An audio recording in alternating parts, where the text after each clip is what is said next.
Okay, so let me do screen share. Where are we?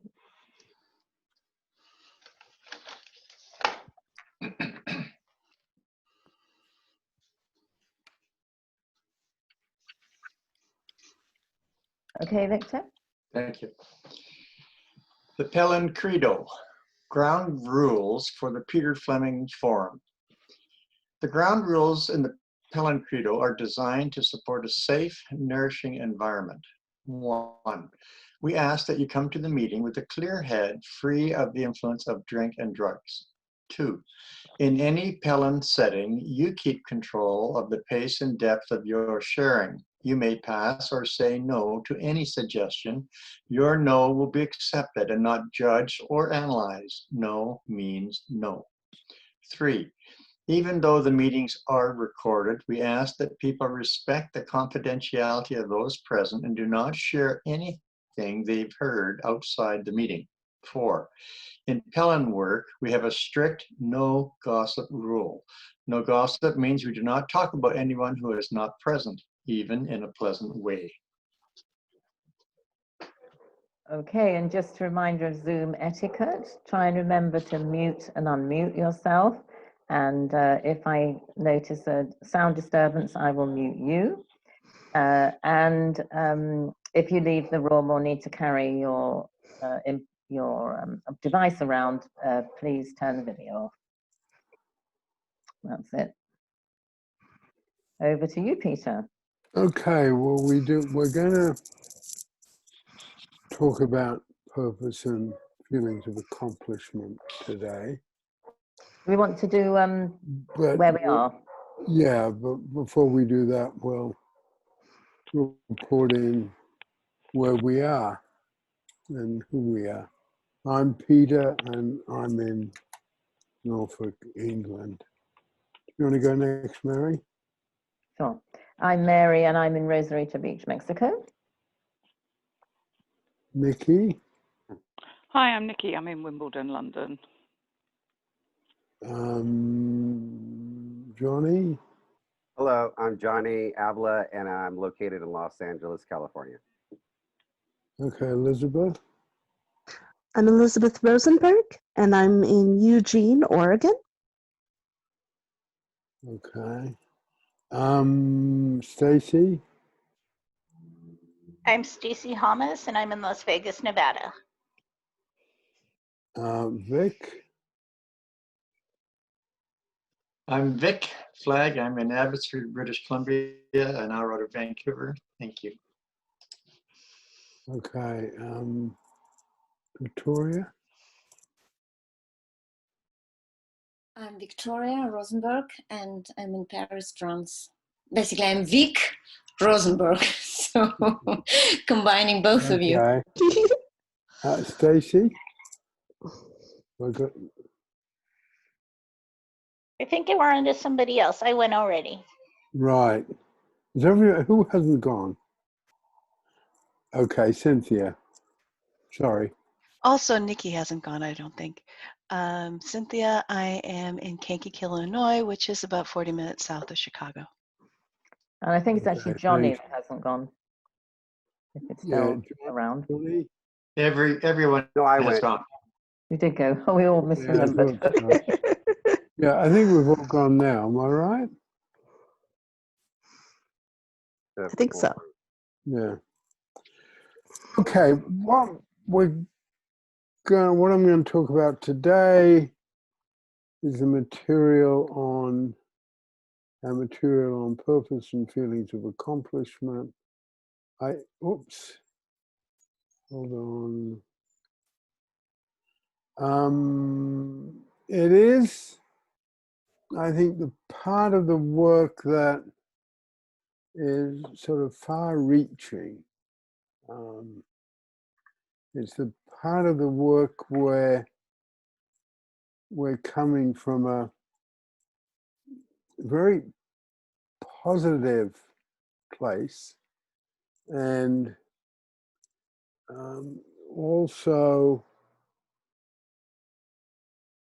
I guess, taking in how people live their lives and find fulfillment and find nourishing genius in all sorts of different ways. We get at that a bit we get at that in the life forces, but it's also, hold on a minute.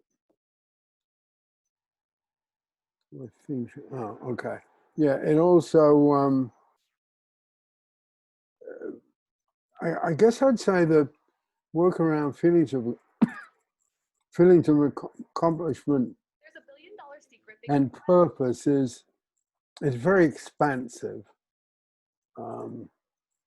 It links in terms of modern schools of therapy and what's called positive therapy, positive psychology, because so much therapy and psychology has a way of focusing in on problems. You know, someone's got a syndrome, they're bipolar, or they're this, or they're that.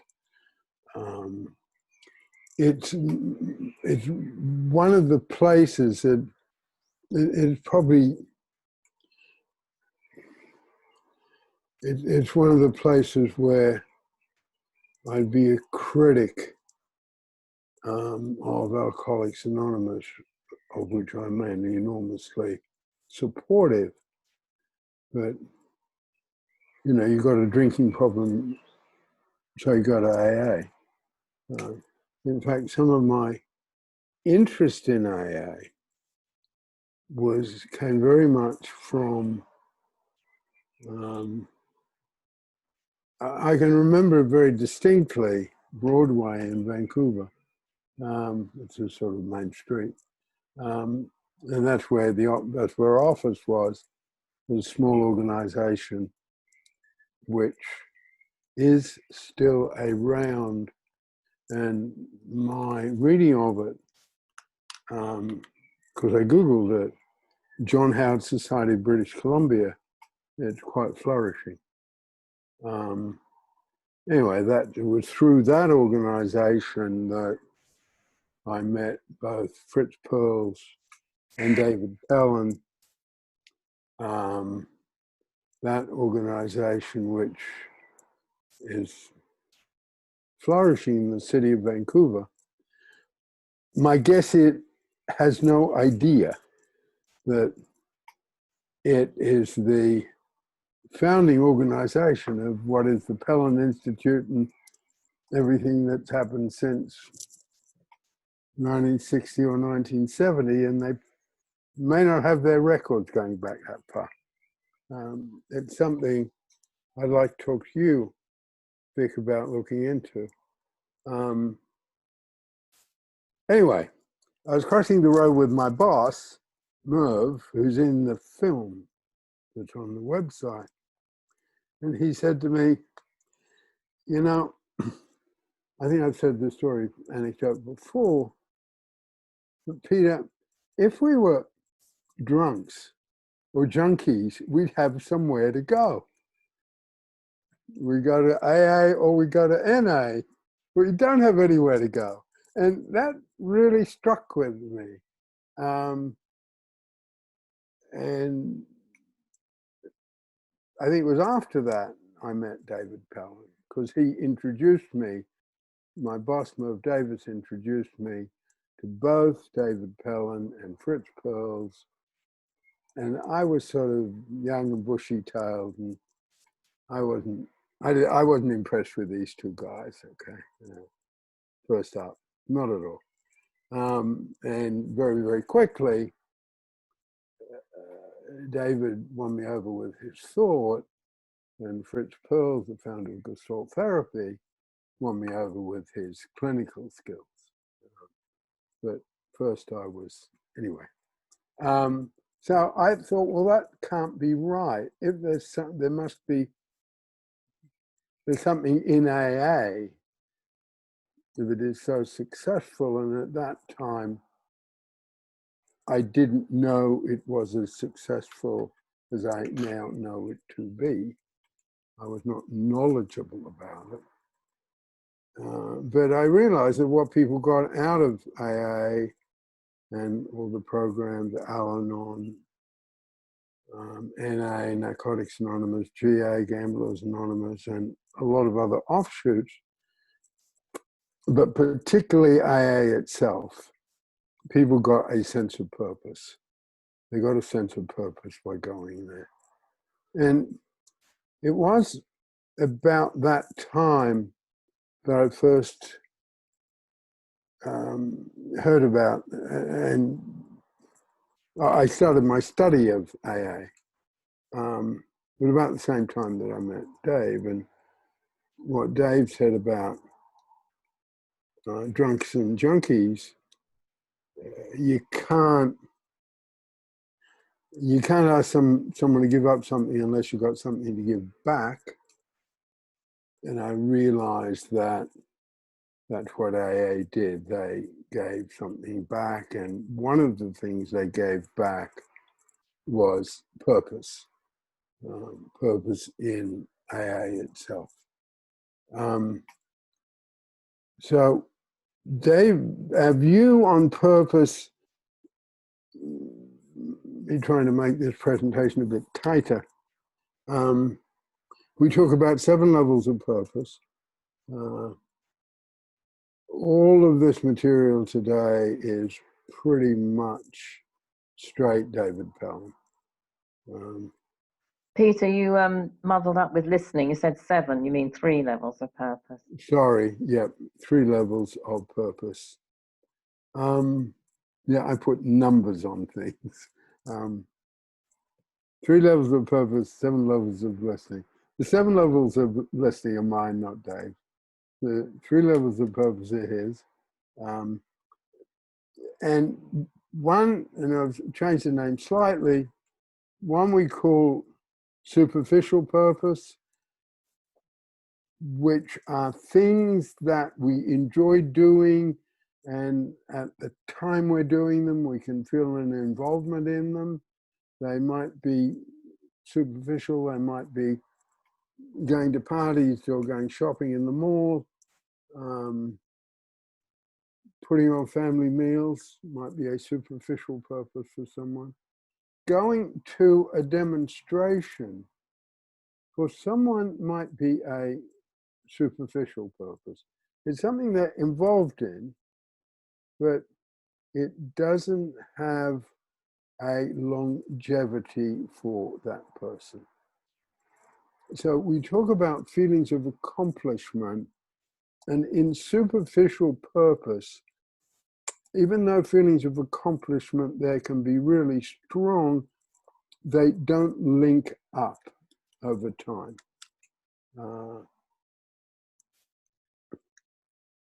Superficial purpose is also linked to the material in our work we call true rest. They're somewhat similar. So, but superficial purpose can be dangerous because the feelings of accomplishment don't link up over time.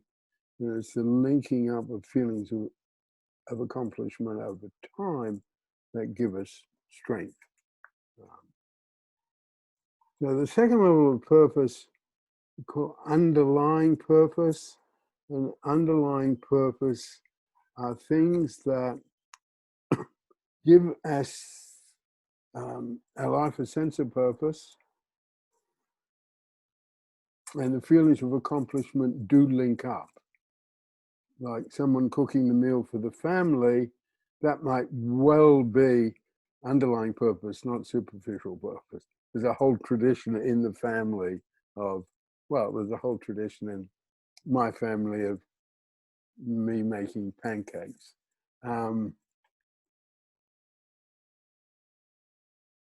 So the meal and making the meal does link up over time, because the meal you make for your family today links up to other meals you've prepared for your family going back years, decades.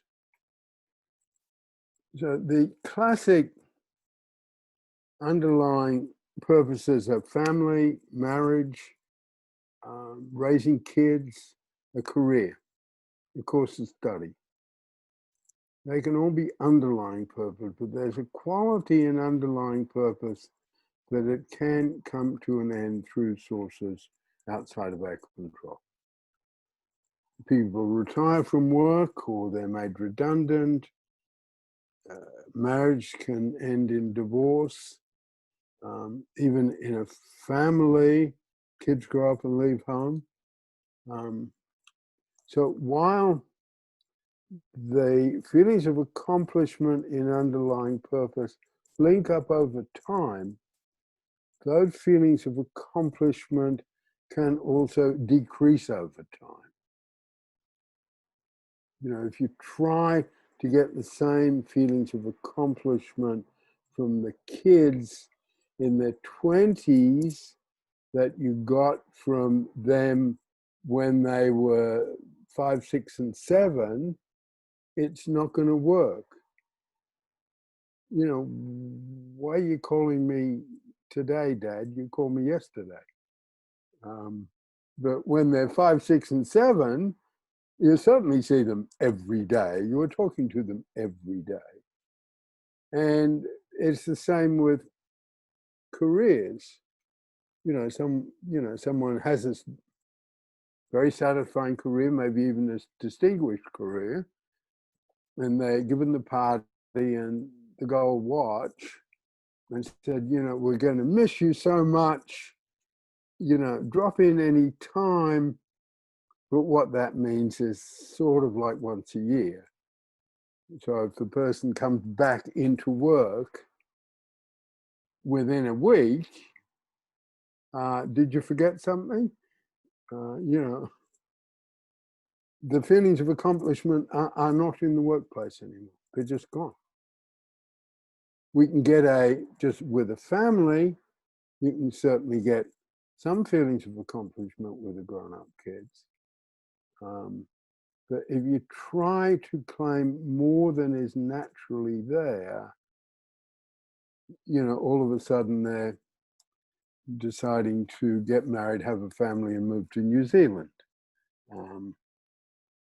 You know, to almost protect the feelings of accomplishment that is still in the family, or for someone to protect the feelings of accomplishment that are still in the career.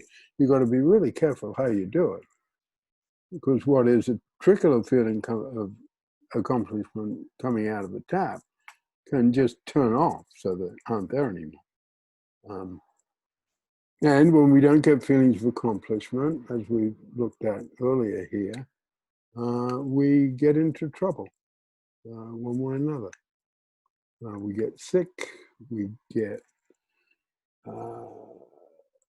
careless around drugs or booze or food or sex,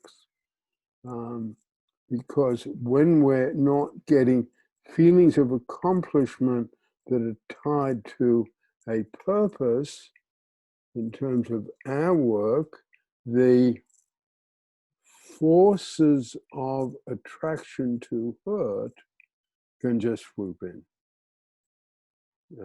And that's true of teenagers. It's true of the elderly and everything in between. When we're not getting feelings of accomplishment, we're in trouble. And to have another take on it, what's happening now, I mean, you can never quantify or prove prevention. It's almost impossible. But, you know, there are young people around today who feel a sense of purpose in Black Lives Matter. And we'll never know this, but there are, you know, people out there who are not getting drawn into drugs, not getting drawn into drinking and driving too fast, because they got a sense of purpose in the political movement, and they're getting feelings of accomplishment. I mean, that's just a fact. But you can't prove what you prevented. Odd problem. So we go into the third level of purpose, which we call sustaining purpose, from the point of view that it sustains us throughout our life. So we've got superficial purpose, underlying purpose, sustaining purpose. Sustaining purpose is a lifelong interest, and that cannot come to an end through forces outside of our control. We've got some control around holding on to sustaining purpose. And sustaining purpose can be anything from religion to politics to sport to gardening. So the example I use, someone going to a Black Lives Matter demonstration, and I did yesterday. I wanted to say a little bit more about that here. Yeah, the demonstration I went to yesterday was sort of an event. Now, it actually linked into writing I'm doing at the moment. So it was a superficial event that happened in the park across from the house in which I live, but it linked into stuff I'm writing about. So it was superficial purpose and sustaining purpose all at the same time. You know, someone goes to their team's baseball game, and for some people, yeah, it's a social event. It's going out, it's having a good time. But for someone else, it could be their purpose. They're devoted to that team. They've got the paraphernalia and the gear, and they know all the statistics, and they talk about it.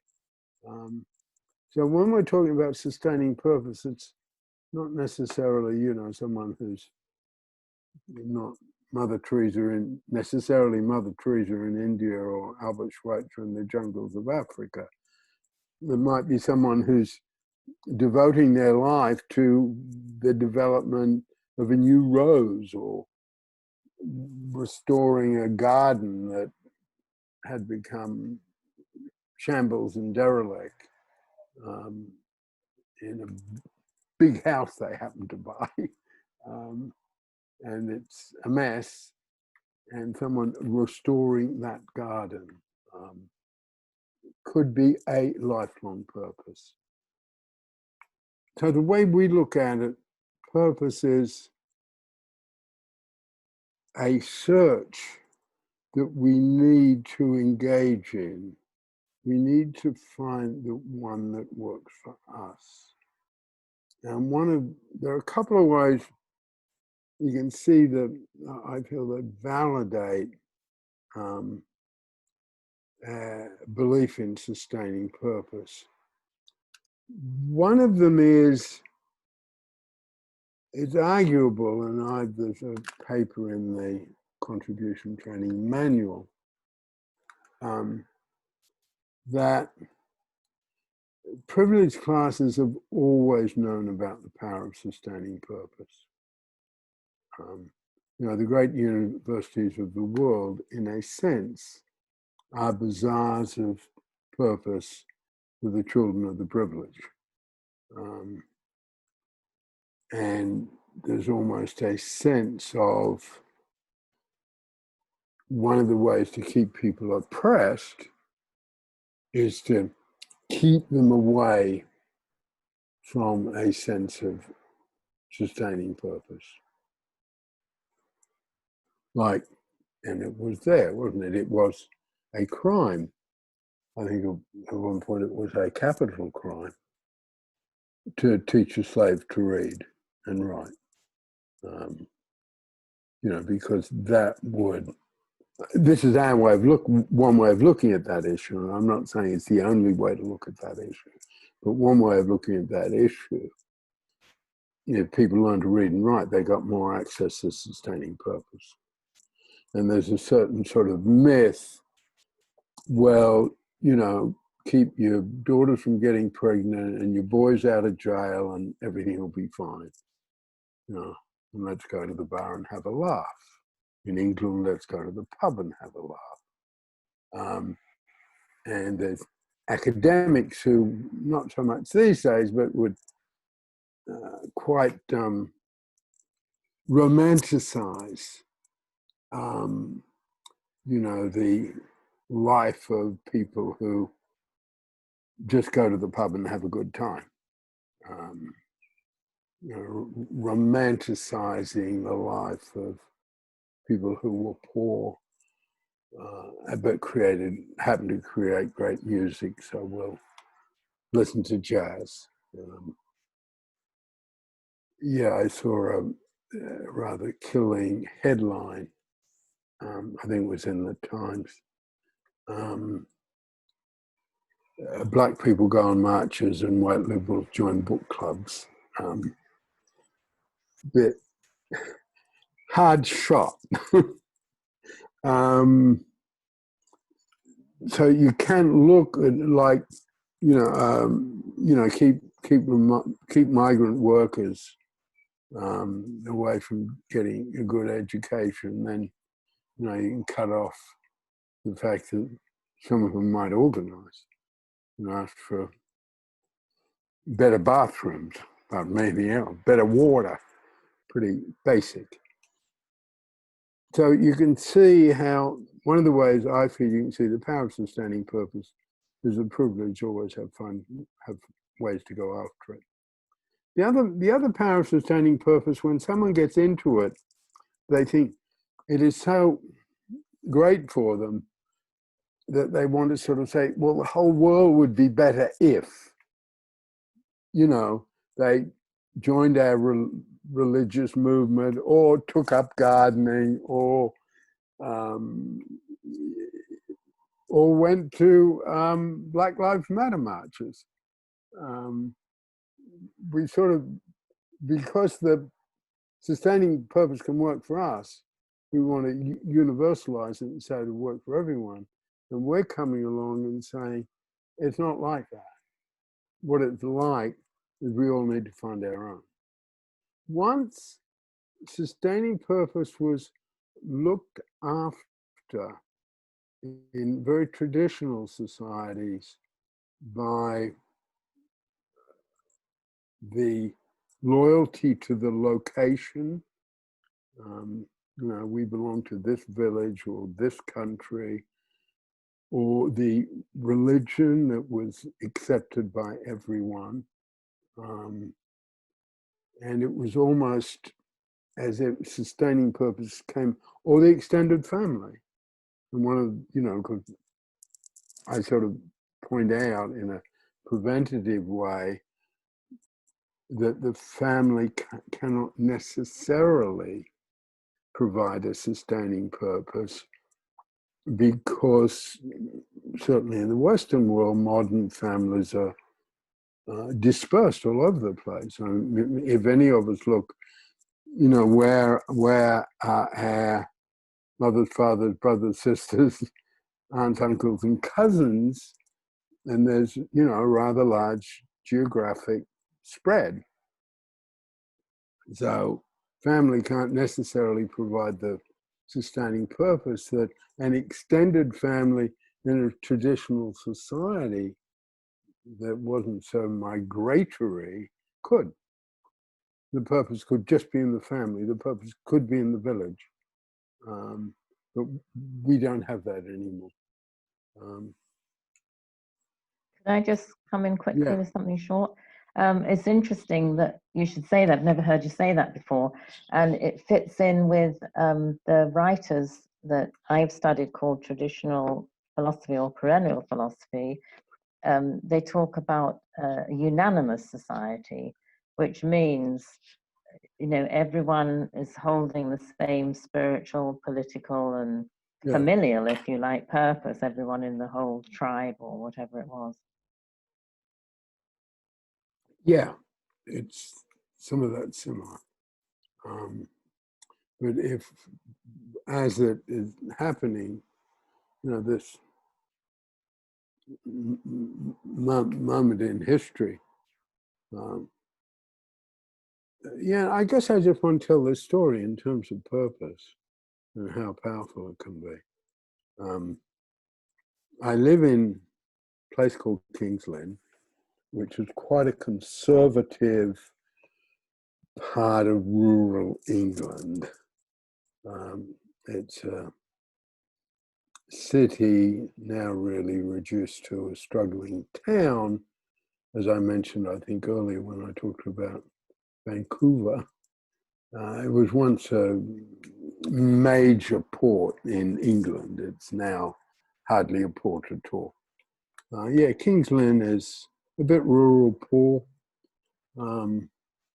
now. And I live across the road from a park. And I just looked out my kitchen window yesterday morning, and there are a lot of people in the park. And that was unusual because of lockdown and everything. And I thought, oh, but it was a sunny day. I think everything's opening up. And then I looked again, and I saw that people had, like, it's a bit of a distance away, people had placards, okay? People had pieces of cardboard. And I thought, wow. And then I looked again and people were wearing masks. A lot of people around here don't, wear masks. We're not going to do that. We're not going to wear masks. A lot of people wearing masks. So anyway, it's only across the road. So I went out and it was, I can almost tear up with it. It was a Black Lives Matter demonstration in King's Lynn, England.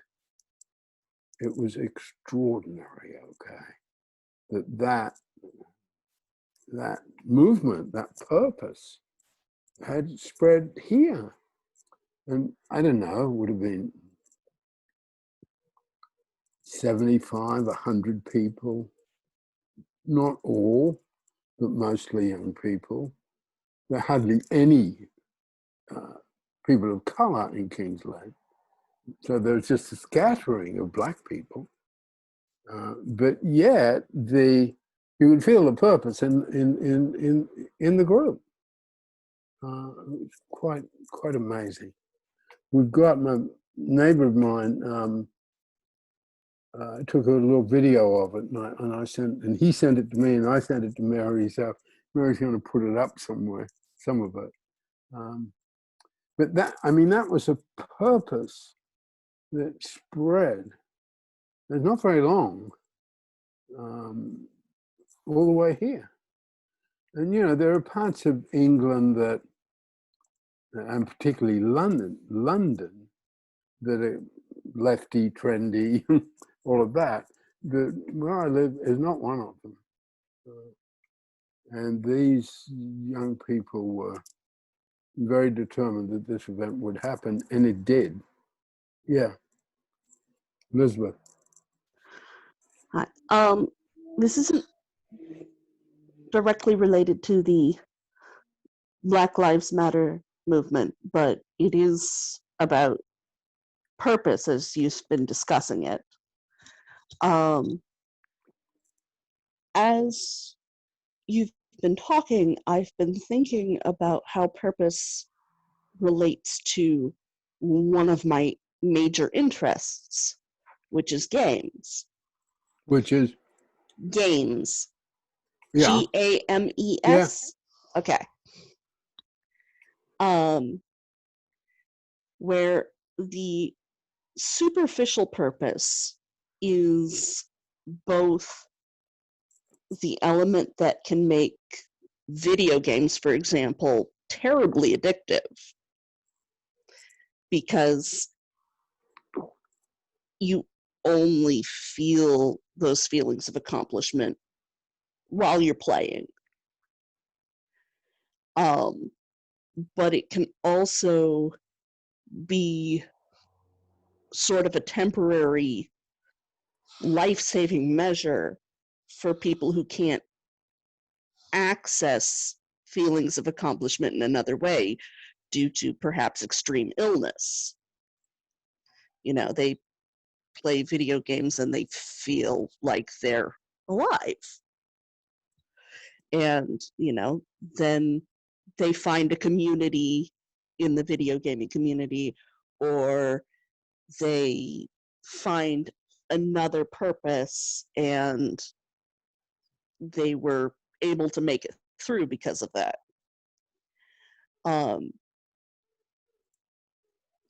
The underlying purpose tends to come from a different kind of game than, for example, most video games can provide,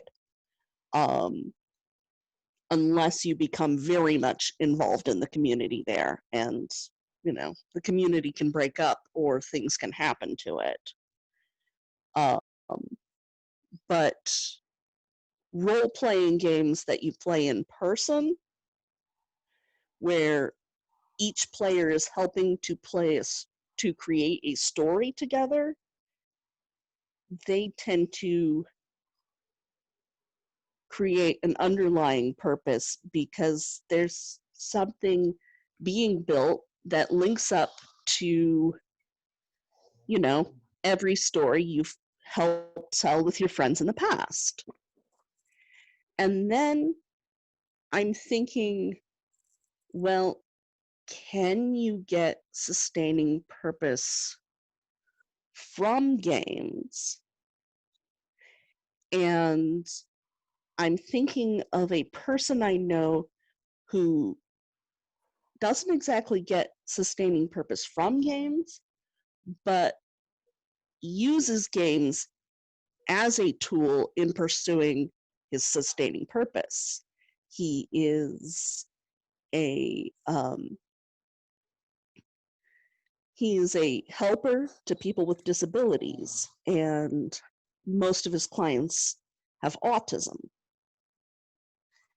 And he was able, through role-playing games, to get an autistic young man who didn't want to talk to anybody and just wanted to sit at his computer all day, to come out and socialize with people and think in new ways. And that person's sustaining purpose of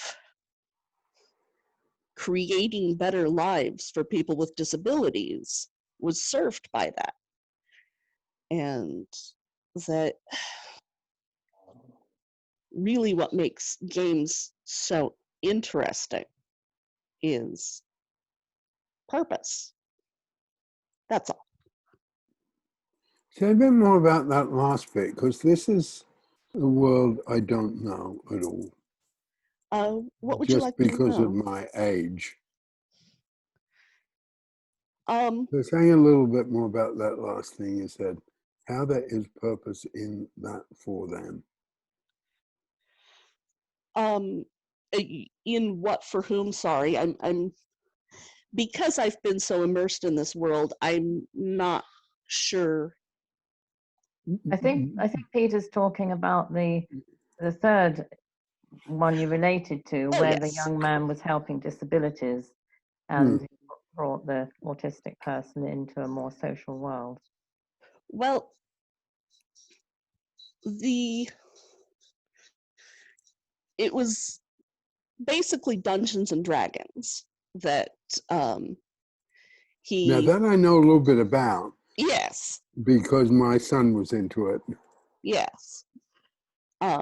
He got his clients to start making Dungeons and Dragons characters, which was very appealing because, you know, there's strategy, there's a whole list of rules to memorize that are very complicated, and there's all these numbers involved, and this was very appealing to this autistic young man.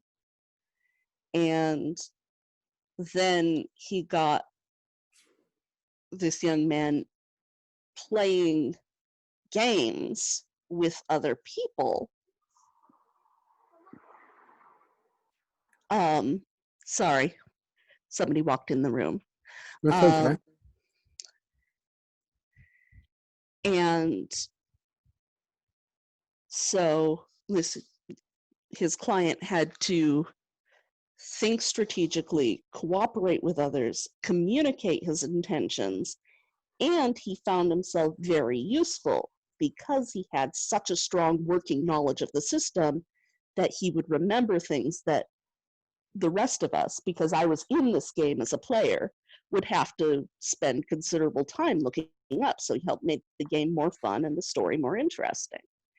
And so his client had a fuller, more social life and more feelings of accomplishment. And that was really what the person I was talking about, felt like he existed to do for people. Does that make more sense? Yeah. I want to come back to it. Yeah. But Cynthia. Yes, well, I'm actually going to take off from where Elizabeth talked about. I've had trouble being addicted to games at times, but part of the reason that these games can be addictive is that they do give you a purpose. You have particular things like role-playing games. You have a goal. You have to, defeat the big monster to rescue the princess, or you have to do something. But one of the things that can be, well, one now, I only play games in Japanese or in another language, but mostly Japanese. I've tried one or two in Spanish, but in Japanese. But the other thing is there's actually, just as an aside, two places that have used that sense of purpose in games to actually do some more positive things. I mean, one, I'm doing positive helping learn Japanese, but another, there's Habitica, which I've been doing for years. And what they do is they turn your daily tasks into like a role-playing game where you get experience points and you sometimes get together and defeat a monster by doing your daily tasks, and you get to buy avatars. And it's been great. I now I don't play the game as much as mostly use as my to-do list. But another one was there's an exercise game on where they turn the role playing into an exercise where you have to do your exercise to defeat the monster. And actually, my spouse was teasing me. She's like, they can get you to do anything if it's part of a game. I'm like, well, yeah. So. And that was about all I had to say. That's interesting because that's Wednesday's session here. How do we make tasks that are difficult accepted to us? It's called accepted and rejected efforts. So that's that. I would sort of the bit I want to say about, because I don't know a lot about games, but I want to say about our concept of purpose, because it's sort of one thing, and that was a bit my question was, but it's one thing that the help the autistic person get into social interactions. Okay, that's a good thing. It's a good purpose.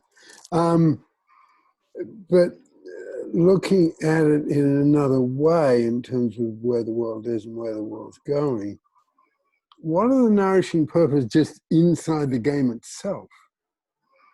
Because I don't know about games, but I've got grandkids, and I do know the power of the pull of it. Okay. Peter? Yeah. Peter, I love this role-playing game, Harry Potter Hogwarts Mysteries, and I know J.K. Rowling's controversial now because of her anti-trans remarks, but I still love her world. And my avatar is my character that I play in the game. He's looking for his brother.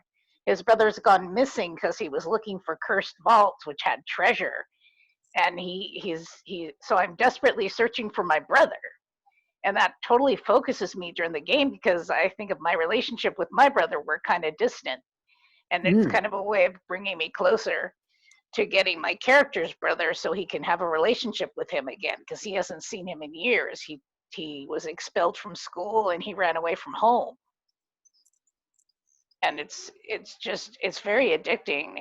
And I have creatures that I feed that I've tamed in the wild, and there's all kinds of tasks to do in the game and it's role playing. There's other characters that I interact with, and I get to have magical duels with other characters around the world, from Germany, England, everywhere, United States, Canada. Mm. So it's a very fun game, and I spend hours on it when I'm not But, writing and yeah, drawing. Writing and drawing are my sustainable purpose. yeah. I just want to boast a little because when I go to London, I take the train. And when I get to London, I walk by platform 9 3/4. Okay. Yeah. Wow. Yeah. And it's the only platform 9 3/4. Talk about purpose, okay? Talk about purpose. Platform 9 3/4. It is the only place I have ever come across. There's something a tiny little bit about elections in America, but I have but people queue up to get their photograph taken. I've never seen people who are just so okay, comfortable about queuing up for 45 minutes if it's crowded, okay? Just get their photograph taken. Yeah, and that's the purpose she's created. However, she's not the perfect human being. Oh dear, what a shame. But someone who can get all those kids to read books. Yeah. And I guess you do, you do get that. It's almost visible when you see people, I'm not saying they're all happy campers, but you see people relatively comfortable standing in line to vote and standing in line for 4 or 5 hours. And not putting out sounds of vibes of anger and rage. Okay, I'll stand here if it takes that long. I mean, that's purpose. I mean, I guess you could say that I voted even if it took me 5 hours. I guess there's a certain feeling of accomplishment in that. Pretty powerful one. And you can feel the power of sustaining purpose, the way it spreads, a nourishing sustaining purpose, the way it spreads. Because I do want to put in, just in terms of straight teaching, we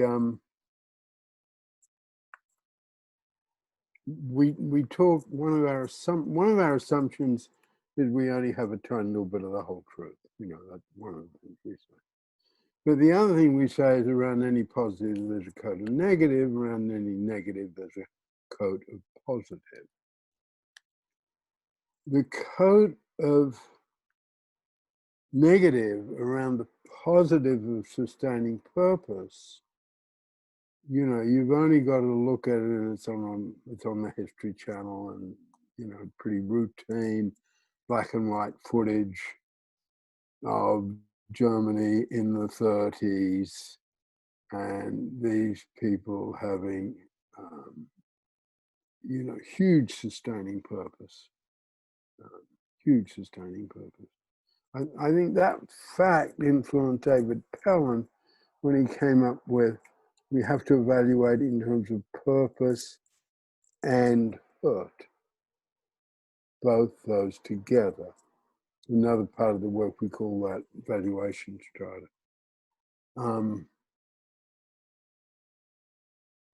And David said, had there been evaluation in terms of hurt as well as purpose, Hitler couldn't have happened. Great. Yeah, again, lots of really interesting things I can well remember. being in the activator unit, and I remember David talking about purpose. There's a couple of things here I'll mention, but I remember, this is kind of stark, you know. I remember him talking about, it was a revolutionary idea when he said that the positive is always coded with negative, but the center is positive, and the negative is, let me get this right, the negative has the positive coding, but the center is negative. He says, you get a needle and shove a needle full of heroin into your arm. And he said that, you know, he says, you know, you'll have a very, very positive feeling, but it's death. And that's what he said to us, you know. And, you know, so that's the negative center with a coding of positive. You know, if you go running in the morning, you know, the first thing you feel is, oh, I don't want to run, I'm sore. You know, that's the negative coding. But if you keep running, you know, you're doing your fitness or whatever, then that's the positive. So that was a pretty insightful, revolutionary idea. The other thing I'll just mention, and coming back to what Elizabeth said, I think that part of this discussion that went on here was really quite significant in that, you know, Elizabeth talked about, you know, games, you know, and at first I thought, yeah, games, I don't know about, you know, sustaining purpose in games, but then she made this very important point of a person who used games as part of, if I understood Elizabeth right, as part of the sustaining purpose, or what Pellin used to call the ultimate purpose. And I can remember, and you've all heard this from me already, I think, is that I was in the unit, I was pretty spaced out. Even though I'd been off the drugs for a year, I was still, you know, involved in other planes of consciousness and all kinds of stuff. And you know, here's this hard-hitting behavioral person, you know, in your face, right? And I can remember a moment, again, when we do this, I remember specific moments. It's quite touching. I remember feeling, he said he was talking about purpose, and I was looking around at all these people that had purpose, you know, people going to school and everything else, and I didn't have a clue what I was doing. And I can remember David saying something to me, and this connects with what Elizabeth said and with what Peter said. I remember David saying, and I think I remember a moment where he seemed to direct it right at me. He said, searching for a purpose is a purpose. Mm. And that was an important moment. It's like recognition for me, because I was an authentic 1960s seeker. I mean, really authentic, right? And he said, searching for a purpose is a purpose. And I noticed that, Peter, you said purpose is a search, and we all need to find our own. And that's the really important thing. And I connect that with what Elizabeth said, is that, you know, for one person, games is a superficial purpose. For another person, it's part of their sustaining or ultimate purpose. Mm-hmm. And that can go, you can make a wide application of that, because at the bottom line here, this is my final word on it, you know, is the word creative, is creativity. Is a person finding and Peter, you said it, each person has to find their own purpose. And David to me, you know, his great contribution was that he made every person feel that you can have a purpose. Mm. And he connected it to hurt. You're hurt? Great, let's turn it into a purpose. In essence, that's what he said to each person that walked through those doors. He said that to me, you know, and that stayed with me. And I tried to make a purpose, you know, and I've often felt I haven't lived up to his teachings, but I received that from him, you know. And so you're absolutely right. We each need to find our own purpose. Everything that everyone has said is meaningful here. Yeah, I do want to sort of say that your article, Light on Fourth Avenue, that's really the power of purpose. Over all these years, you've held on to that, and the way that feeds my purpose and what I've tried to do. Because, it's all been really easy, right, over all these years. Not quite. Thank you. And that, you know, the way that's going up, it tears me up. I'm extraordinarily grateful, because it, you know, it just puts in that bit of more than history, you know, more than history, and that's purpose, yeah. And it needs to be fed, because you know, and that's why and it's my approach a bit more than David's, that's why I talk about tools. Because you can read the chapter on purpose, okay? But no, it's, you know, what you do today, it's how you're developing in your purpose. And that's why I'm a bit intrigued by what Elizabeth was saying. Yeah, okay, the games being a way someone can get someone communicating and having a better social life. I mean, that's conventionally good. Okay, let me put it that way. It's good. I'm not denying the power of it. But what about when I think of my grandchildren, and what about the particular purpose they're getting just from the game? And I think that's something that, well, I don't know about. You know, that's new. Just the same as this is new. You know, to have a sort of small, informal, relaxed, twice weekly sort of conversational training with people who are all over the world. I mean, that was sort of inconceivable at one time. So that is a sort of new purpose for me in being able to do, you know, what is, Mary gave me the word the other day, global outreach. And, you know, it's not unrealistic.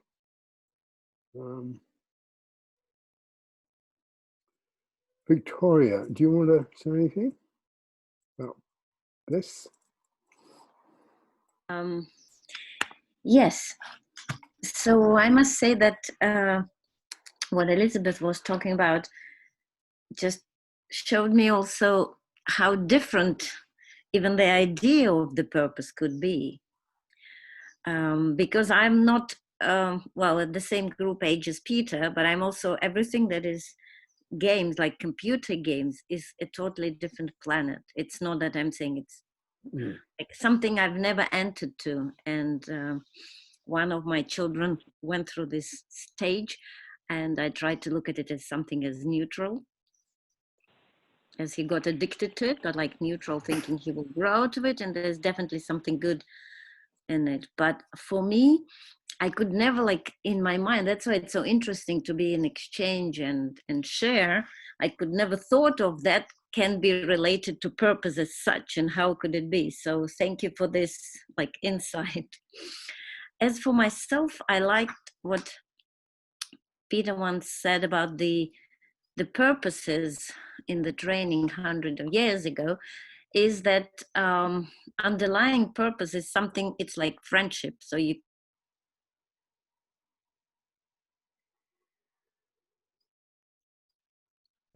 might go astray, but there's still only one marriage. And sustaining, I just love this image.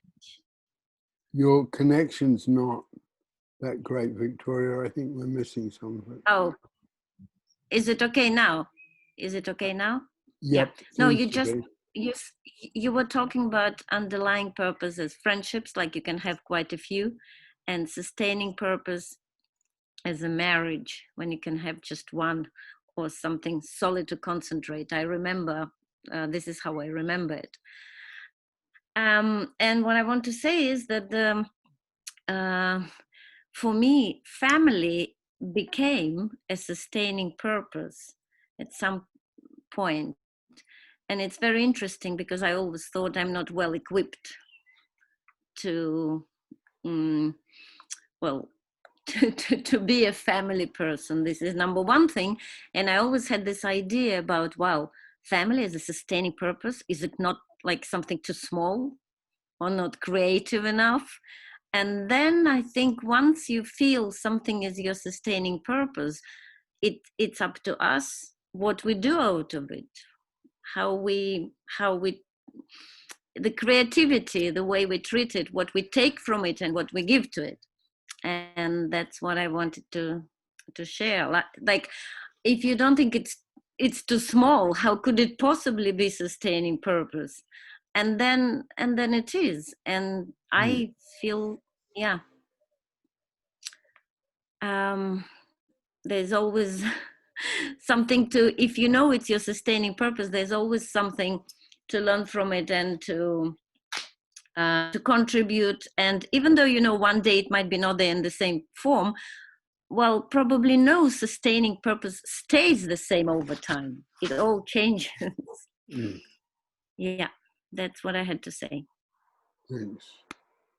Shelley, do you want to comment on this part of it at all? I think I'm just taking it in. I don't really have a lot to say. I think it's interesting. Okay, thank you. Johnny? Oh, yeah, Johnny's still there, is he? Yeah. Hello. I'm just, oh, let me put my headset back up. I'm just absorbing everything that everyone's saying, and it really hits home, everything that you're saying. And because last week when we talked about, it wasn't even last week, it was Wednesday, right? We talked about achievement. And so my mother, I was just down, like, I don't know, because I can relate with everybody, but my mother made me put my awards back up on my wall. Well, she didn't make me, she gave me right here, this is Mount Whitney, right here. And so for those people that don't know this, I grew up with asthma, pneumonia, thalassemia. Doctors told me never to do any high mountain climbing. So I lied to my family because I wanted to be a part of it. And so I didn't say anything. And then I kind of encourage everybody to do the trip. But anyways, long story short, I met a guide along the way, and he told me, hey, you know, you're at the top, but if you go 2 more miles, you'll be at the tippy top. And there's no oxygen. And he said, you'll forget about the pain after climbing. Well, anyways, that was a breaking moment in my life because I broke, for lack of a better term, my governor. A governor controls your engine. So the government doesn't let you go past 55. So anyways, I told my brother, Matthew, who was, you know, he's the one that grew up with, he was a stuntman for Quentin Tarantino. So he grew up with like perfect vision, like muscles, everything. Anyways, so I told him, I said, oh, I pushed through. And he goes, no, John, you had a breakthrough moment. I witnessed it. And I'm like, what?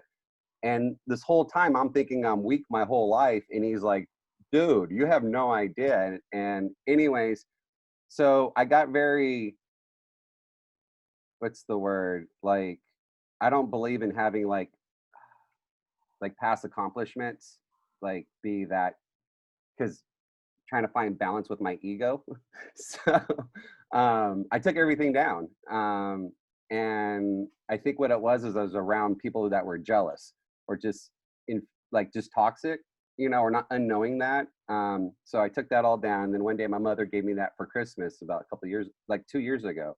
So then she's like, it was a constant reminder of who you really are. And so like finding your purpose, I always told that to the students. I said, it's interesting because the job, because I'm a career teacher, I got a lot of awards for teaching careers because I always talk to the kids. I said, what is it that you want to do? I'll help you do that.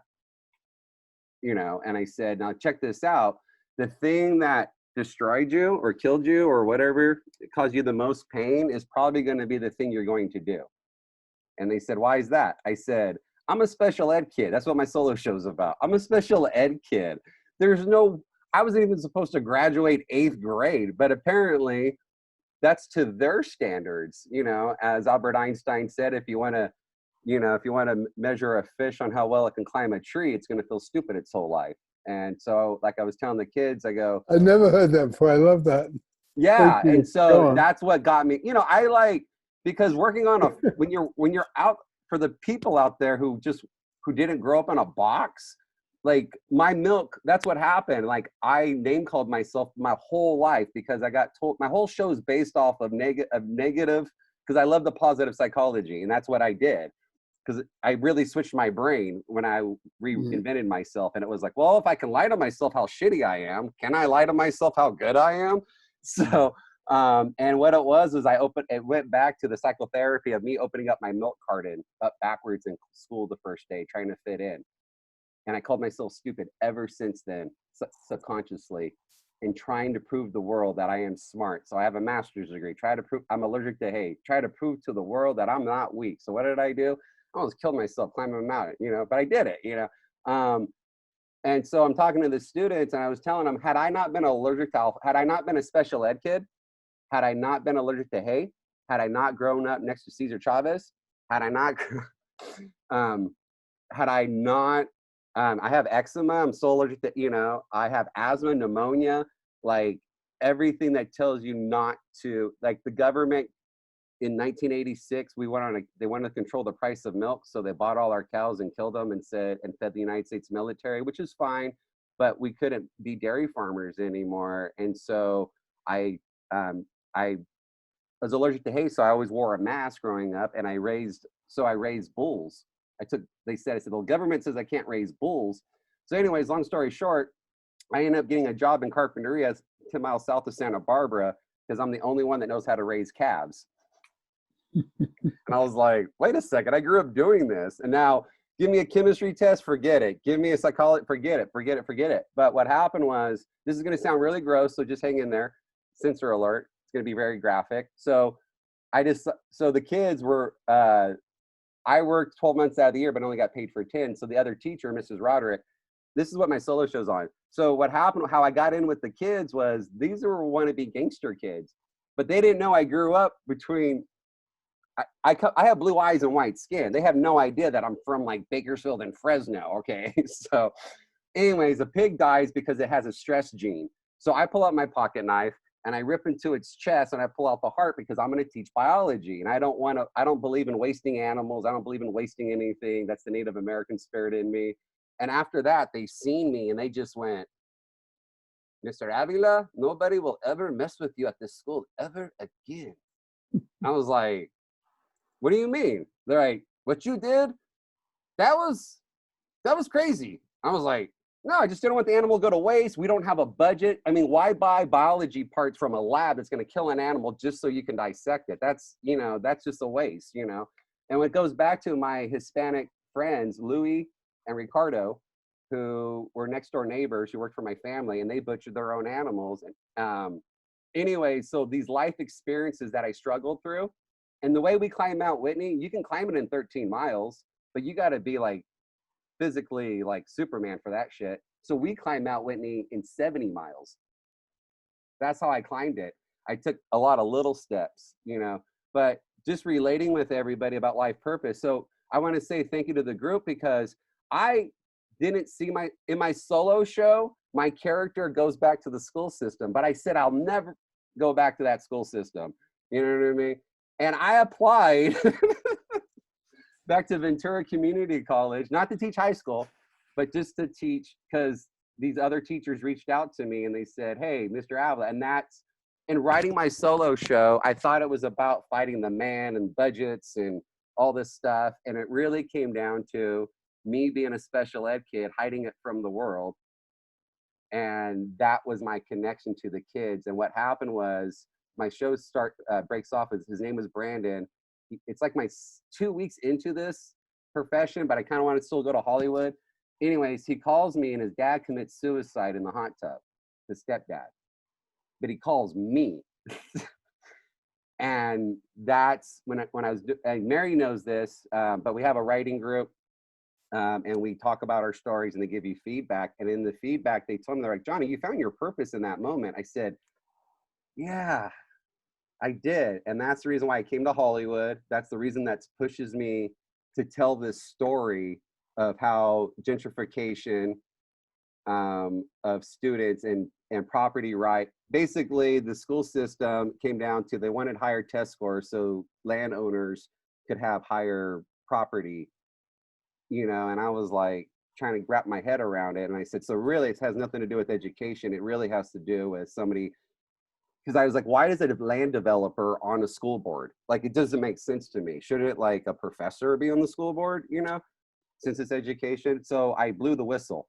And hence then, I've been hiding from it. But anyways, yeah, because of this group, I use that pass awards. And so, yeah, so I'm highly decorated. And so that way my mom's like, hey, when you wake up in the morning, you know, it's what you think of who you are. So everything you guys said, I completely related to, because I told that to, so the guy, this former student who took over my job, his name's Noe. He was smart, one of the really smart kids, Hispanic student, really super smart. And he became a veterinarian, went to UC Davis, top of his world renowned, but he was going to lose his eye. He's going to go blind in his eye. So he took the job at at the high school that I taught at. And it's serendipitous because he goes, you know what, Mr. Avila, I remember your story of you telling me about you being allergic to hay, asthma, thalassemia, special ed, everything that you went through. And then how you struggled in college. You're the first one in your family of 9 to go to college. And, you know, and on the outside world, I'm just this good looking white guy with blue eyes, this and that, but that's not what's inside me. And so I related to the students. And anyways, long story short, I said, had I not been allergic to hay, had I not been a special ed, had I not been, you know, I got stabbed for being white, okay? So, you know, but I'm not, you know, but that's just my genotype. But anyways, I said, had I not done all that, I wouldn't even be standing here in front of you. I never would have went to college. I never would have done any of this. And he said, you know what, Mr. Avila, when I was going to lose my eye, I thought about that. And I said, you know what, you losing your eye is probably the best thing that's ever happened to you.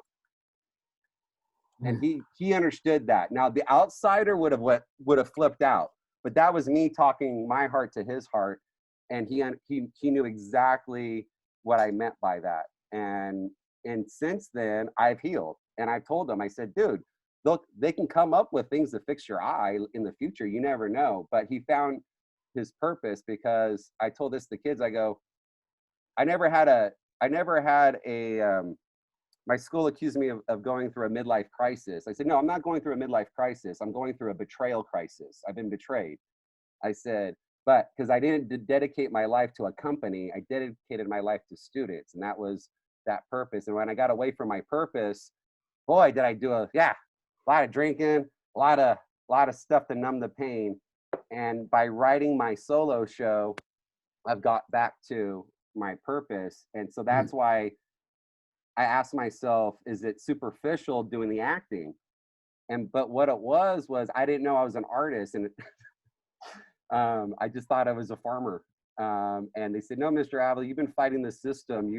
So that's why I've combined the two, and I believe in edutainment, entertainment. So I've combined my everything so that's what I was doing. I still connect with my students. Even though they're 35 years old, even though they've graduated, I'm still with them, because the issue was the school wasn't going to help us, so we decided to help each other, and we bonded, kind of like your guys' original group. I know I talked for a lot, but thank you for listening to me. I appreciate it. No, thank you. And also, I guess one of the ways to look at purpose is it's sort of a way to organize and focus on all the bits of our life, okay?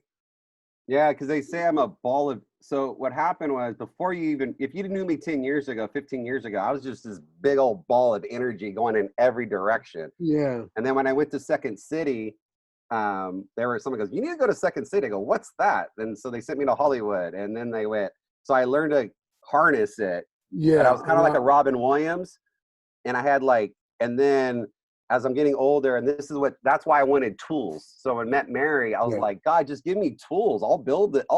But you know, because everyone goes, what do you want? You want money? You want women? You want this? I go, no, I want discernment, and I want tools.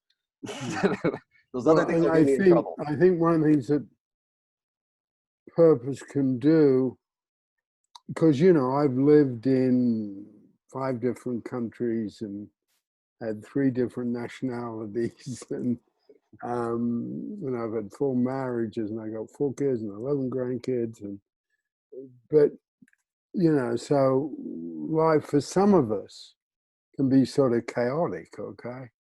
And I know at times people look at me sort of a bit askance and, what's he doing? And I think that's all right, okay. And the support you get, and told your mum I agree with her. But I think one of the things that Purpose can do is say, okay, how can I find some organization within all this? How can I find some focus? And it's one of those things that, Dave Pellin certainly gave me. It doesn't matter how you look at his work. It's not like, oh, this is attention deficit disorder, or this is bipolar. It's not coming in like that at all. It's coming in, this is this person.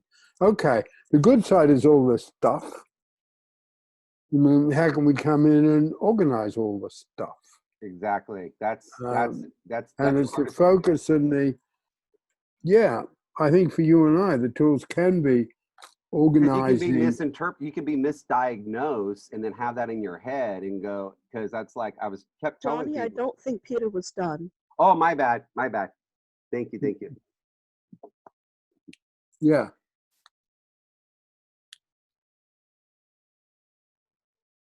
Oh, were you? I'm sorry. No, go. No, I was just noticing that you were still speaking when Johnny started to speak. Yeah, that's okay. Do you want to say something? Come in there. Take some space. I've been waiting to say something, if I may. Yeah.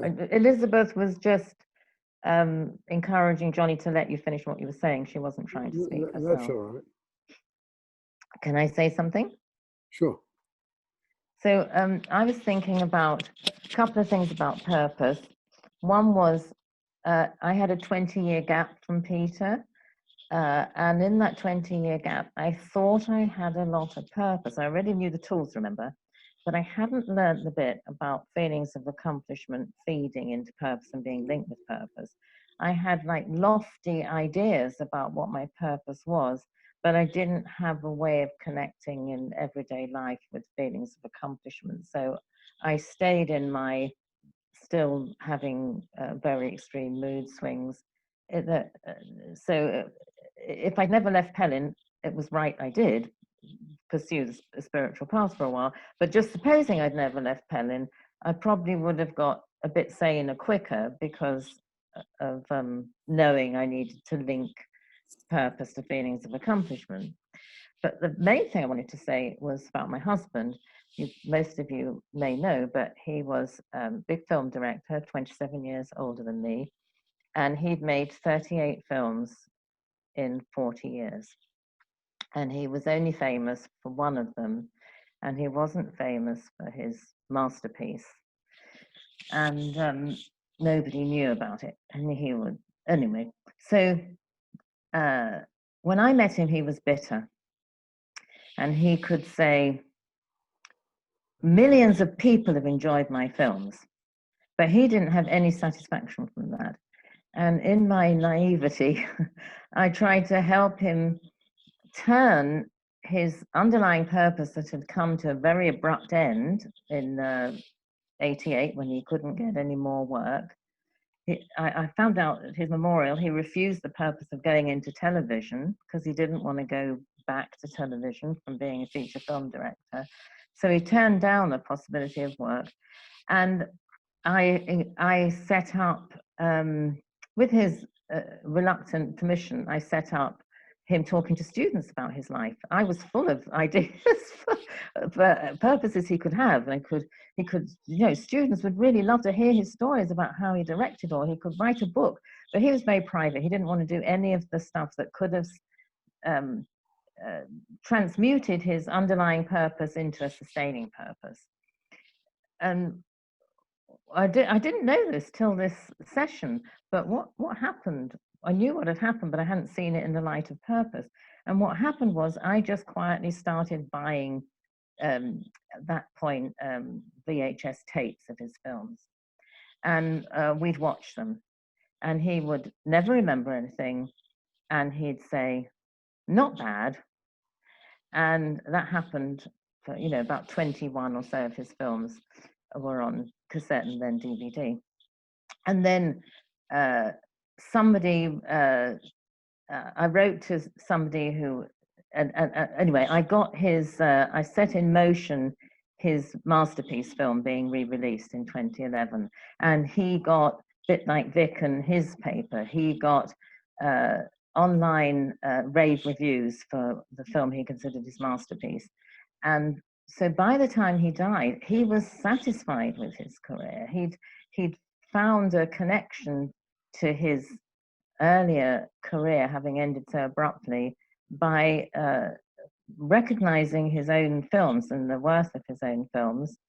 And then I took that up, and this year a book with about 8 or 9 contributors who all recognize that he's an underappreciated, unacknowledged artist and not just the guy that made Towering Inferno. It will come out this year, and so I feel that then became came my part of my purpose was showing what a complex but poetic, artistic character he was, not just someone who shouted at the crew, which was what used to be on Wikipedia before he died. So that's a bit of a bundle of a story, but means a lot to me. Yeah. Thank you, Mary, for sharing. Thank you, Let's, Mary. yeah, Cynthia. Just kind of quickly, in this conversation, I've been thinking about well, 2 things. One, that's part of what I do. One of the things that doing in astrology is looking at people in terms of not using that language, and this language would be very helpful to frame it in my own mind, but helping people to find their purpose from some people it's easy, sometimes it's hard, but one of the things I was thinking about me in terms of some of the troubles and careers and the struggles I've went through is that I spent a lot of my life denying my purpose, my sustaining purpose, which I think is astrology. It's always been with me. I learned my zodiac with my alphabet, and my mom was my first teacher. But everybody told me, oh, you can't make a living on it, and I've always been in areas where people don't believe in it and think it's silly and things like that. And I did other careers, and I guess I have a material life purpose. So I was always thinking in terms of what I can make a living doing. And in fact, there was a time when my spouse was a pastor for a while, and where I even thought, oh, I got to stop doing it because it's going to make people think that, because there were some people, it's was in a Christian church in the gay and lesbian community, but there were some very conservative people who thought that that this was the work of the devil. So I said, well, I don't want to upset people and lose their faith with my spouse, but and it caused such bitterness when I wasn't doing it. But I was thinking about, actually, after what Mary said, was feelings of accomplishment associated with it, because of it was hard for me to have the sense that doing what I was doing was something that was worthwhile, even though it was important. And I think that, sorry, it's a little just undul, and I know we're getting to the end, so I'll cut this off soon, but this has been very helpful in giving me the understanding that, yes, this is my purpose. And it's something that, just one thing, that with the Black Lives Matter, it's like, well, do I get involved? Do I, and I mean, because obviously there's so much that, there's so much with it. But I think is looking at it from the perspective and giving people guidance of how to go through it, because we're not done with. I mean, this year's not over, and probably the climax of everything is going to be happening in a couple weeks. But anyways, so I'll leave. Oh, yes, I did have one quick question real quick, but I was thinking about George Floyd's life and how actually his purpose, like if you look at his purpose, it didn't come clear until after he died. I mean, he's become the rallying cry for these huge changes. And no, he's not the first. He's, a series, but this was the straw that broke people, that broke the camel's back. And I wonder about that. How is it, can there be a sense that you don't know what your ultimate purpose? You may not ever really know what it is. It may be something that happens, that comes about after your death, and you don't know. So that was about it. I really appreciate that. It means a lot to me, because I'm a bit shy to say this, funny, but I'm taking my work into a very political direction, and for years, you can't combine politics and therapy, and you've got to keep your values out of it and stuff. And this goes back to my childhood and my dad. So I appreciate that bit that you said, that the great expression of Thoreau is follow your own drummer, but be your own drummer. But then there's ways of reaching way back, which I think we've sort of had in this session, reaching way back and finding purpose that perhaps has unusual roots. Because when and I guess you could say in terms of, Kings Lynn, Norfolk, England is not Washington, D.C. or Chicago or Detroit. This was a, rather scruffy, modest little demonstration yesterday. But when his 4-year-old daughter said, not that many days ago, my daddy's going to change the world, I saw yesterday how her daddy did change the world. Because these were people looking at, quite uncomfortably, looking at those issues in England, and in a part of England that's very conservative, very rejecting of them. So thank you all. We'll finish up with our little reporting in.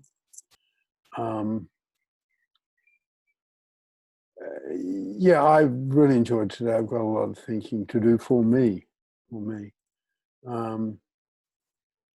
And thanks. And I'm Peter, and I'm in Norfolk, England. Hi, Peter. I might be wrong about this, but did you ask if Nikki wanted to say anything? Yeah, you can go next, Nikki. Okay. Hi. Can you hear me?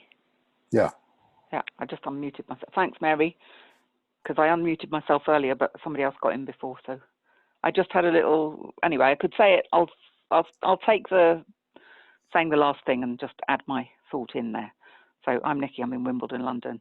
But this thought I had earlier about to do with purpose, and it was actually coming off something Peter said about well-to-do people having purpose and keeping the poor people without purpose. And it occurred to me about, in relation to a television program I happened to watch last night, just because there was nothing else on, I wasn't especially interested, about this ancestral home in England, and it turned out to be the one where they filmed Downton Abbey. So Lord Carnarvon, the current Lord Carnarvon, he organised all that, and so therefore he has made all this money that has enabled him to keep the roof on for his generation, right? It's been in the family 500 years. And so he's only like in his 40s or something, I think, him and his wife. And obviously he wasn't talking about purpose, but it's really useful to me seeing it in this context, that he just sat there. He seemed like a really pleasant, affable sort of a man, and he was just saying that he's glad his job is to carry it on, and he's got the roof secure, and so he's done the basics. So for his son, it will be up to his son to make it a bit better. So that was him and purpose, and I could just tell, yeah, good, I've done right, and by my family, ancestors, and son. And and then somewhere within the program was the butler. So they've still got one butler who's 75 and been there all his adult life. And but now, of course, they only have one butler, so he does all these other things as well, selling tickets in the gift shop and stuff like that. So I think he's got a much more interesting job now, this man, because the job of butler, it turns out, is to, quote, look after the lord and lady of the manor. And so it's shown him bringing in the tray of tea, and they say, oh, thank you, thank you, thank you. I'm like, oh my goodness, it's excruciating. And but then he's shown talking, and he's got on his what to call it, dinner suit, you know, dressed like an earwig. That's what he's dressed in as a butler, and he's doing his tie up in the mirror and combing his hair, and he's talking about how important it is to look smart, and he takes a pride in that, and that's what being a butler's all about. Nobody ever sees this man anymore apart from Lord and Lady Carnarvon. Just excruciating to me. But the purpose this man had in this thing, and then they had him showing him laying the table, and you put the napkin on the table, and then you put the plate, and it has to face in this direction, and he wipes the fork, and it's like, I just found it excruciating, like absolute death. And he had so much purpose in the perfection of the placing of the bloody fork every single time, and he's obviously going to do it until he drops. And he even said, oh, and I do this at home with my wife. She lays, what is it, she makes the breakfast and I lay the table for breakfast. He does this with the cutlery for breakfast in his own house. Anyway, now it's the queer as folk, as my mum would say, and that's his purpose. I just can't believe it. Thank you. Okay, thanks. Shelley? I am Shelley. I'm in Los Angeles, Woodland Hills, California, and that was very amusing. I tried to read Remains of the Day. It reminds me of that. I didn't finish the book. I usually do finish books, but not that one, because maybe that's part of it. It's so excruciating, the exquisite perfection of this butler in that book, you know? So that's quite funny to me. Anyway, I guess I want to hear more and read more about the 3 levels of purpose. And I like that you said the superficial purpose could be linked to true rest, right? So if you're doing something that's superficial, so it's fun, it's not necessarily deep, but it is very restful and refreshing. So I thought that was a very interesting remark, and I'm going to think about it. Thank you. Thanks. Elizabeth?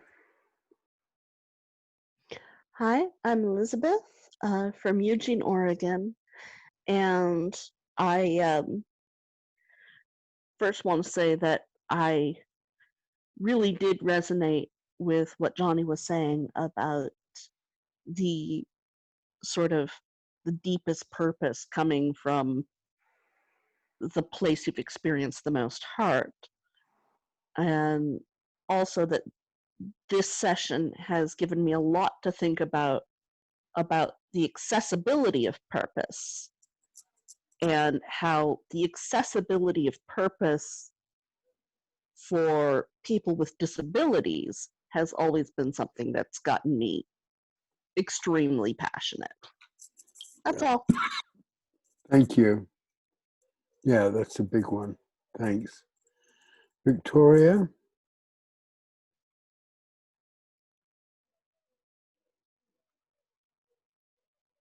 Sorry, that's Victoria from Paris with very bad internet connection. And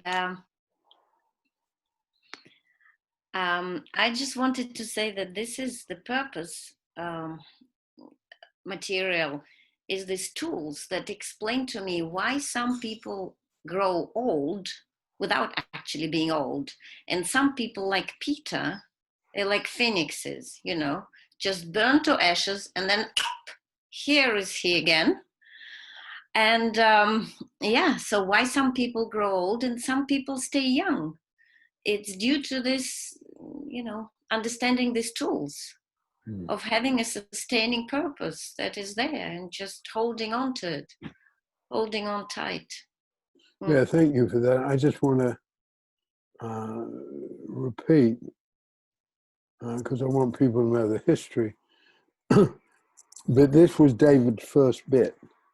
This was the start of all his work. When he was in an old age home, working in what was then called an old age home, as a physiotherapist, he felt people stopped having a purpose, then didn't get any feelings of accomplishment, and then had strokes. I mean, that was really this, and he developed but that was the first bit. Stacy?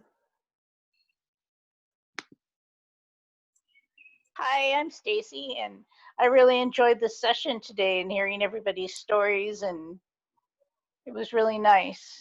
And astrology is real. Yeah, thank you. Johnny? Mute.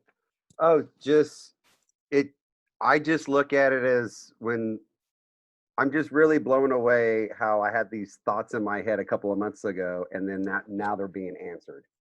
So I'm just Okay. riding the wave. That's the gift that's been presented in front of me, and just a whole new world's opening up, and I appreciate it. So thank you. I love you guys. Vic? Did you say me? Yeah. Yeah. Oh, okay. Sorry.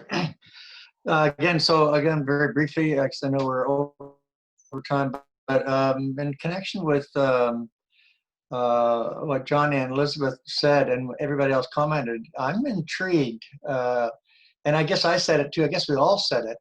And that is what the relationship between developing a purpose, what Pellin called ultimate purpose, or what we're calling sustainable purpose, developing a purpose out of hurt. In other words, I'm intrigued at the moment now more than perhaps I ever have been.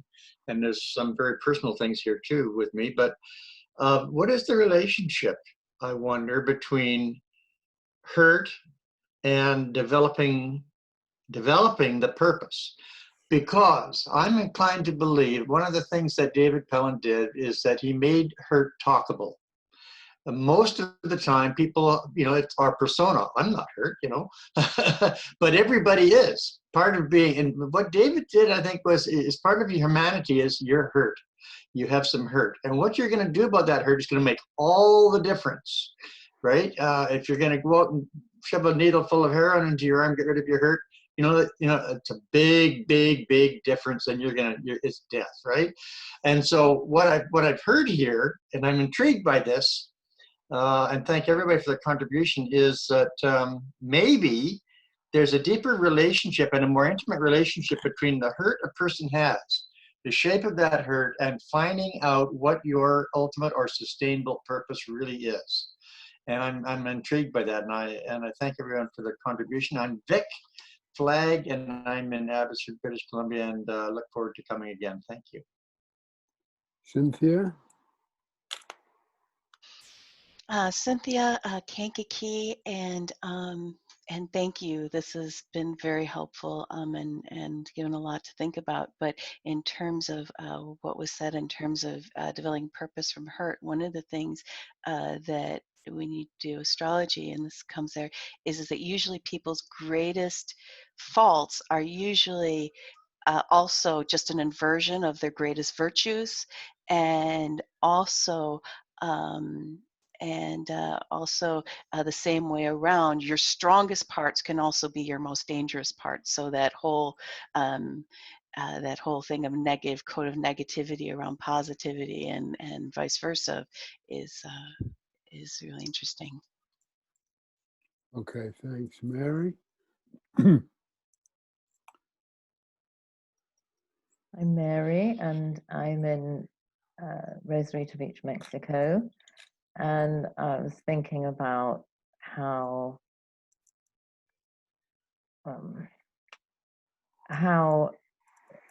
sustaining purpose can be a mystery. And, you know, it was like, to me, I have all these threads that I tried to draw together in the surprise thing that where life catapulted me into acting and being a solo show writer and performer as part of my many purposes. And then I got catapulted into a much deeper management role in Pellin than I was anticipating. And I feel a lot of purpose in different things and a lot of mystery about how it is going to weave together, because it feels like it weaves together, but I don't quite know where it's going. And I know from the teaching over the years that that's part of that's part of the thing about sustaining purpose, is you can't necessarily go after it directly the way you can an underlying purpose. I'm going to have that career, I'm going to do that degree, I'm building this family.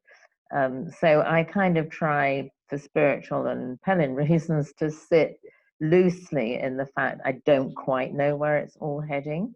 But I am happy because there's so many purposes in my life that are pulling against each other less. You know, I had a 20-year gap from Pellin because I was pulled to my other spiritual purpose, and I've come back and there's all this integration and not conflict as there was at one time. So I'm between the purposes that didn't coexist.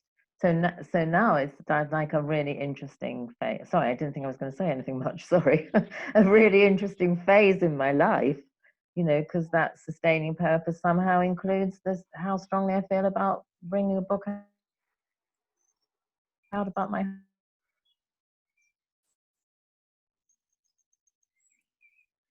I think we lost your sound a bit.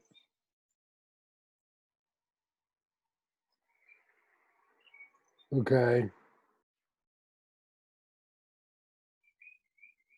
We lost your sound, Mary.